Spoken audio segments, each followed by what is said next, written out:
Get a complete HSC English course on our Facebook group. It is fully organized and structured for you, so feel free to call us today. Lecture video 2 Affirmative to negative and sentence interchange, assertive, interrogative and exclamatory. গত ক্লাসে আমরা শিখেছিলাম voice চেঞ্জের একদম deep logic. আজকে আমরা শিখব পরীক্ষার খাতায় সবচেয়ে বেশি আসা এবং সবচেয়ে দ্রুত নম্বর তোলার মতো একটি টপিক, অ্যাফার্মেটিভ টু নেগেটিভ এবং অ্যাসার্টিভ, ইন্টারোগেটিভ অ্যান্ড এক্সক্লেমেটরি সেন্টেন্সের পারস্পরিক রূপান্তর।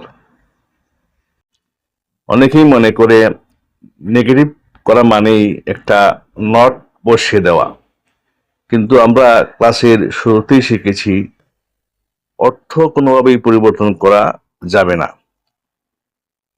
আজকে আমরা এমন কিছু ম্যাজিক্যাল শর্টকাট আর লজিক শিখব যাতে প্রশ্ন দেখার সাথে সাথে 3 সেকেন্ডের মধ্যে তোমার মাথায় সঠিক উত্তর চলে আসে।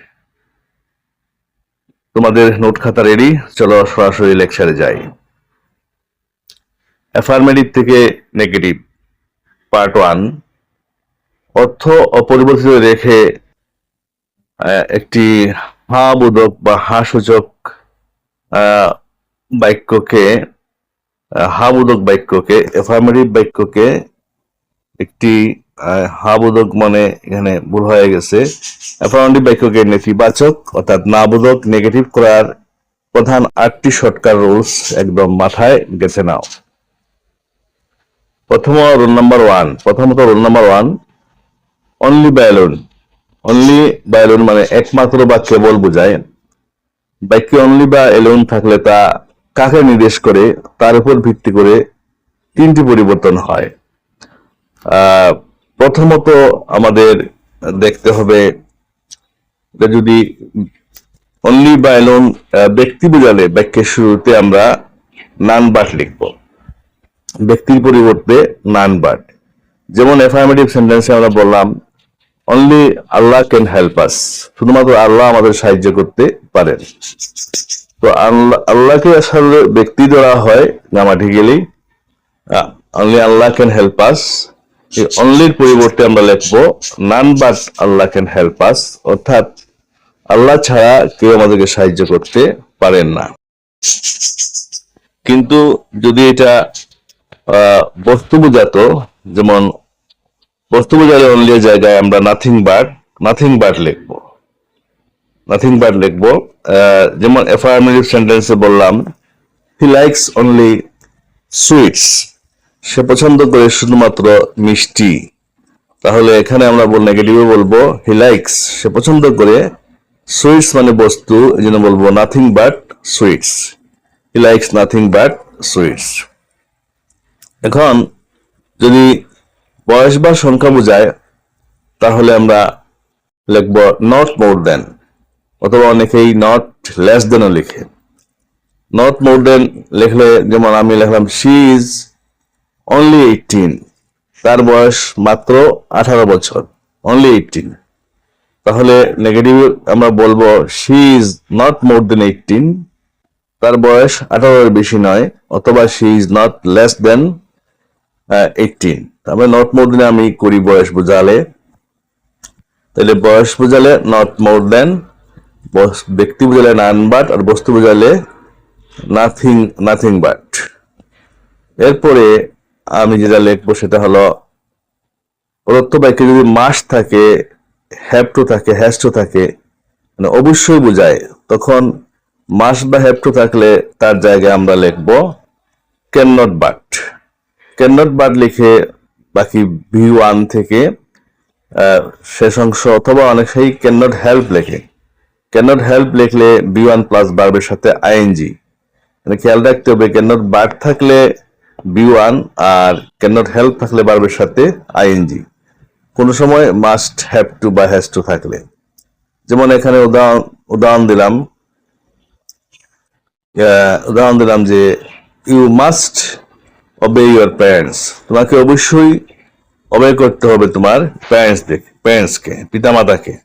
সম্মান করতে হবে। নেগেটিভ করলে হবে ইউ মাস্টের পরিবর্তে you can not but obey your parents, তুমি অবশ্যই তোমার পিতা মাতাকে সম্মান না করে পারো না, মাস্টের পরিবর্তে ক্যান নট বাট। আবার ক্যান নট বাট না লিখে লিখতে পারি you can not help. Can not help লেখার পরে আমরা এখানে ভার্বের সাথে আইএনজি যোগ করব, you can not help obeying your parents. অনেক সময় অতীতবোধক বোঝাতে হ্যাড টু থাকে, হ্যাড টু থাকলে জাস্ট হ্যাভ টুর পরিবর্তে আমরা could not but, can not but না লিখে কুড নট বাট প্লাস ভার্বের সাথে আইএনজি যোগ করতে পারি। তাহলে মাস্টের পরিবর্তে হ্যাভ টুর পরিবর্তে ক্যান নট বাট বা can not help. Can not but লাগলে বি1 আর ক্যান নট হেল্প লাগলে ভার্বের সাথে আইএনজি। অনেক বাক্য আছে যেগুলোতে এভরি থাকে, অল থাকে। এভরি মানে প্রত্যেক, অল মানে সবাই। এভরি যুক্ত বাক্যকে নেগেটিভ করার সময় যে স্ট্রাকচার ফলো করতে হবে সেটা হলো প্রথমে এভরির পরিবর্তে দেয়ার ইজ ন লিখতে হয়। দেয়ার ইজ ন লেখার পরে এভরি এর পরের শব্দ, এভরির পরে ওয়ান, এভরি পরে বডি থাকতে পারে, এভরি এর পরের শব্দ এর পরে বাট প্লাস বাকি অংশ লিখতে হয়। যেমন এখানে দিছি affirmative, every mother loves her child, প্রত্যেক মা তার সন্তানকে ভালোবাসে। এভরি আছে, এভরি পরিবর্তে আমরা বললে there is no, there is no mother, there is no লিখলাম এভরি পরিবর্তে দেয়ার ইজ নো, এরপরে মাদার মানে পরের শব্দ, এভরি পরের শব্দ, দেয়ার ইজ নো মাদার, এরপরে বাট লিখে বাকি অংশ but loves her child. There is no mother এমন কোনো মা নাই কিন্তু ভালোবাসে তার সন্তানকে। অর্থ ঠিক রেখে অন্যভাবে করা যায়, আমরা বলতে পারি যে এভাবে no mother hates her child, কোনো মাই তার সন্তানকে ঘৃণা করে না, এভাবে বলতে পারলেও হবে। এরপরে আমরা যাব both dot dot and. Both dot dot and থাকলে কি বসে, বোথ ডট ডট এন্ড উঠে গিয়ে not only dot dot but also বসে। শুধু এই নয়, আরো যেটা not only dot dot but also. যেমন এখানে লেখা আছে হি হ্যাজ ইটেন, এখানে he has eaten both rice and bread, তাইলে আমরা সে খেয়েছে, he has eaten both rice and bread, সে খেয়েছে রাইস এবং ব্রেড। আমরা বলবো এখানে বলবো he has eaten, he has eaten, এখানে 8 চলে আসছে। He has eaten not only rice, not only rice অর্থাৎ বোথের জায়গায় নট অনলি লিখলাম নট অনলি রাইস, আর এন্ডের জায়গায় যে এন্ড আছে এন্ডের জায়গায় লিখলাম but also. He has not eaten not only rice but also, আর কি বাট অলসো ব্রেড, শুধুমাত্র রাইসই খাই নাই, ব্রেডও খেয়েছে। এরপরে as soon as মানে মাত্রই, যখনই আর কি, as soon as যখনই, যেই মাত্রই বোঝায়, যে মাত্র, মাত্রই লেখা হয়েছে যে মাত্র। যেমন as soon as উঠে গিয়ে বসবে no sooner had, এরপরে ডট ডট দেনের স্ট্রাকচারটা আমরা আগেই শিখেছি রাইট ফর্মস অফ ভার্ব অথবা স্পেশাল ইউজ অফ ফ্রেজে। no sooner had এর পরিবর্তে প্রথম অংশ no sooner had, অর্থাৎ এই অংশটা হলো পাস্ট পারফেক্ট, এরপরে হ্যাড প্লাস সাবজেক্ট বসবে, ভার্বের 3 নম্বর ফর্ম বসবে এবং মাঝখানে এখানে কমা ইনভার্টেড কমা উঠে দেন বসবে, এবং পরের অংশটা পাস্ট সিম্পল অর্থাৎ ভার্বের 2 number form. Just as soon as থাকলে no sooner had বসবে, সেটা মনে রাখতে হবে। উদাহরণ না দিলে আমাদের বোঝা যাবে না। যেমন অ্যাফার্মেটিভ বাক্য দিছি এখানে as soon as the thief saw the police, যখনই দি থিফ চোরটা পুলিশকে দেখলো, হি ran away, সে পালিয়ে গেল। এখানে আমরা বলবো as soon as পরিবর্তে no sooner had, এরপরে no sooner had the thief ছিল এখানে, এখানেও দি থিফ লিখলাম সাবজেক্ট, had the thief, আর ভার্বের 3 নম্বর ফর্ম, যেহেতু হ্যাড লেখছি পাস্ট পারফেক্ট লেখছি, এই জন্য এই সটা হয়ে যাবে সিন, ভার্বের 3 নম্বর ফর্ম লিখতে হবে। সটা ছিল 2 number form, No sooner had the thief seen the police, এরপরে একটা দেন লিখবো, এই কমা উঠাই এখানে, দেন লিখবো, দেন হি ran away, এখানে রান ছিল, রেনই থাকবে, মানে পাস্ট ভার্বের পাস্ট ফর্ম থাকবে আর কি, দেন হি ran away। জাস্ট এসএর পরিবর্তে no sooner had, এরপরে সাবজেক্ট, এরপরে ডট ডট ডট, এরপরে কমা ইনভার্টেড কমা উঠাই দেন লিখলে এটা নেগেটিভ হয়ে যাবে। চোর পুলিশকে দেখতে না দেখতেই পালিয়ে গেল। আগে ছিল যখনই চোর পুলিশকে দেখলো তখনই পালিয়ে গেল, আগে ছিল নেগেটিভ দেখতে না দেখতেই।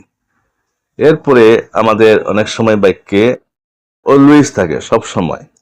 এগুলা অলওয়েজের সময় জাস্ট মনে রাখতে হবে, অলওয়েজের জায়গায় আমরা নেভার লিখবো, কখনো না, এবং মূল শব্দটির বিপরীত শব্দ বসবে, এখানে do not, does not, did not বসবে না, কারণ অলওয়েজের পরিবর্তে নেগেটিভ নেভার লেখলে এটা নেগেটিভ হয়ে যায়।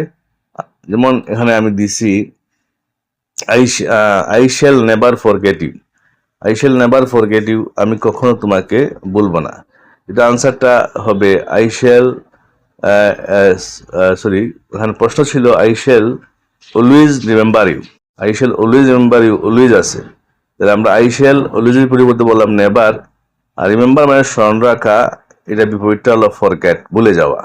I shall never forget you, আমি কখনো তোমাকে ভুলবো না, মানে আমি তোমাকে সবসময় স্মরণ রাখবো। টুকিটাকি এই নিয়মগুলো আমরা মনে রাখবো। এরপরে লেখা আছে টু টু টু, অর্থাৎ TW2 ডট ডট টু, এতই যে এই টু যে স্ট্রাকচারটা যখন নেগেটিভ করবো তখন আমরা সদের স্ট্রাকচারে নিয়ে যাব, so dot dot that, so dot dot that plus subject, এরপরে ক্যান নট, কুড নট, এরপরে B1। যেমন এখানে উদাহরণ দেওয়া হয়েছে হি ইজ টু উইক, সে এতই দুর্বল টু ওয়াক, হাঁটতে পারে না, তাহলে হি ইজ টু উইক না লিখে আমরা লিখবো he is so weak, so weak, too weak না সো উইক, এরপরে আমরা দ্যাট লিখবো, দ্যাট পরে আমরা এখানে একটা সাবজেক্ট লিখবো হি, যেখানে সাবজেক্ট বলছি দ্যাট হি, এরপরে ক্যান নট বা কুড নট, প্রেজেন্ট তাহলে ক্যান নট, পাস্ট তাহলে could not, that he can not walk. আগে ছিল কি ছিল আগে, he is too weak to walk, এখন বললাম হি ইজ সো উইক, এই টু এর জায়গায় বললাম সো উইক। এরপরে সো উইক বলে একটা ক্লজ সৃষ্টি করতে হবে, দ্যাট লিখতে হবে, দ্যাট, এরপরে সাবজেক্ট নিয়ে আসতে হবে হি, এরপরে can not, could not, tense অনুযায়ী প্রেজেন্ট তাহলে ক্যান, পাস্ট তাহলে could, that he can not walk. এরপরে অ্যাসার্টিভ থেকে ইন্টারেটিভ আমরা পরবর্তী ভিডিওতে করব। Get a complete HSC English course on our Facebook group. It is fully organized and structured for you, so feel free to call us today.